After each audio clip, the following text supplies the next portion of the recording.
आपणकर जदि तुला राशि होइथाय तेबे एही भिडियोटी को शेष पर्यंत निश्चय देखंतु कारण तुला राशि व्यक्ति विशेषज्ञ जीवन में एही आसंता चंद्र ग्रहण ठारू आपणक जीवन में एक बड़ चलन देखा मिलिबो एवं शनिंकर किछि एमिति परिवर्तन हेबो जहा आपणक जीवनटी को संपूर्ण भाव में बदलाई रखिदेब। तेणु आपण जदि तुला राशिर व्यक्ति विशेष होइथांती एवं ईश्वर को सच्चा हृदय रे विश्वास करुथांती तेबे भिडियोटी को लाइक करने सह चैनल टी को सब्सक्राइब निश्चित भावे करिवे। ता सहित कमेंट रे जय महादेव निश्चय लिखिबे। तेबे देखंतु प्रथमतः तुला राशिर अधिपति हेउचंती शुक्र महाग्रह जहा आपणकर लाभ स्थान यथा लक्ष्मी नारायण स्थान रे विराजमान करिसंती।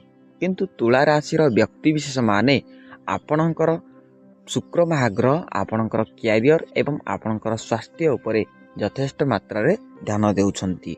किंतु एही चंद्र ग्रहण ठारू राहु एवं सूर्य एवं शनि महाग्रह जहाँ को कर्म फल देवता बा कर्म देवता कहा जाए से तीनिटा ग्रहंकर एक विराट बड़ परिवर्तन होउछि जहाँ आपणक जीवन रे एक बड़ इफेक्ट पकाइब।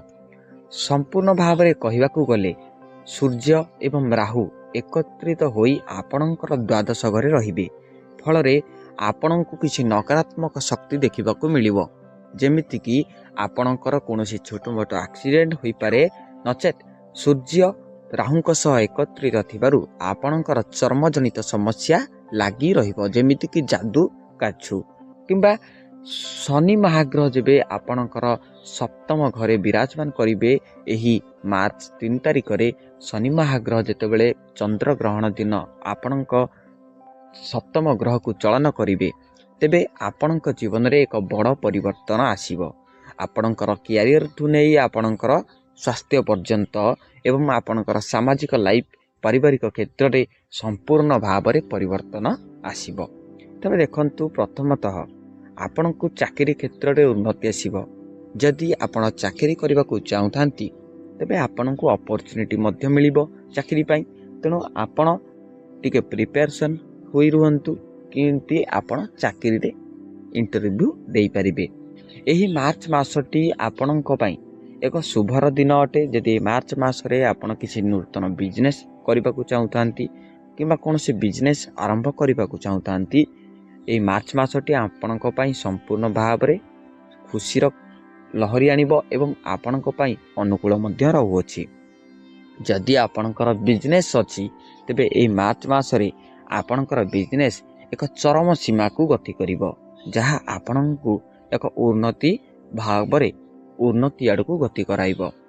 बाकी रहिला आपणकर स्वास्थ्य उपरे आपणकर स्वास्थ्य बहुत मात्रा रे असुस्थ रहउतला। गैस्ट्रिक जनित समस्या डायबिटीज जनित समस्या एवं हाथ गोड़ बिंधा चिटिका मध्य आपणकर लागि रहउतला एवं आपणकर जो चर्म जनित समस्या लागि रहउतला ताहा जून 2 पर्यंत आदौ भल हेबो नाही कारण सूर्य महाग्रह राहुंक सह एकत्रित होई रहिछंती। तेणु आपणकर जो रहिला चर्मजनित समस्या ताहा आदौ भल हेबो नाही नचेत आपणकर स्वास्थ्य आदौ सुस्थ होबाकू लागिबो। एही मार्च मासरे एही चंद्र ग्रहण ठारू आपणकर स्वास्थ्य संपूर्ण भाव में सुस्थ हेबो। आपणकर जेते मात्रा रे समस्या रहउतला गैस्ट्रिक जनित समस्या रहउतला सेगुड़िक सब दूर हेबो। किंतु देवगुरु बृहस्पति आपणकर 6.5 घरे रहितिबारु आपण टिके डिप्रेशन रे रहउछंती टिके स्ट्रेस फील करूछंती। आपणकर झियो हेउ बा पुओ हेउ तांको बाहागर को नै चिंता बहुत करूछंती। तेणु टिके चिंता करिबा बंद करंतु टिके ठीक टाइम रे खाद्य पानीय ग्रहण करंतु देखिबे आपणक जीवनटी संपूर्ण भाव में परिवर्तन हेबाकू लागिबो।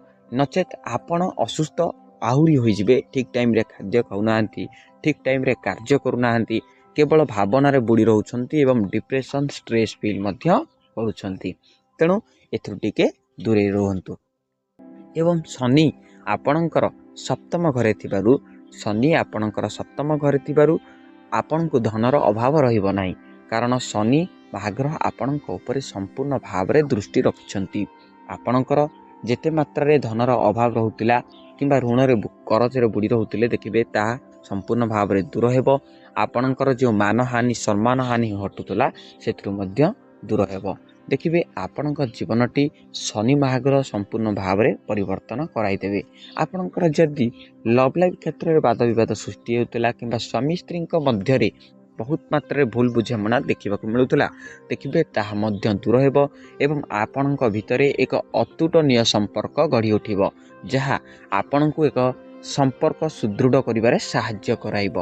बाकी रहिला शनि महाग्रह आपण को किसी जमी क्रय करिबारे आपण को साहाय्य करिपारिबे आपणकर आय बढ़ाइबारे साहाय्य करिबे एवं आपण को किसी सुना अलंकार किनि पारिबे मध्य एही मार्च 3 तारिख परठारु किसी सुना अलंकार किनिबार मध्य आपणक पई संजोग बा सुजोग रहउची तेणु आपण एहाकू किणंतु कारण ए मार्च मासटी आपणक पई 12टी 2026 12टी राशिक मध्यरु तुला राशि हेउचंती एक बहुत शुभर प्रतीक एवं यही 2026 संपूर्ण भाव में मार्च मासटी आपणक पई अत्यंत शुभ अटे तेणु ये मार्च मासरे आपण जहाँ करने चाहती ये मार्च मासरे आरंभ कर दियंतु। बाकी रहिला आपणकर जो समस्या रहउतिला एवं जहाँ भी दुख कष्ट रहउतिला तेबे आपण इष्टदेव महादेव पाखु जाई जलसाई करंतु देखिबे आहुरी मात्रा रे मंगल घटिब। तेबे आज तो समय हो जाई अछि भिडियोटी को एइटी रखिबा तेबे रहुची धन्यवाद जय जगन्नाथ।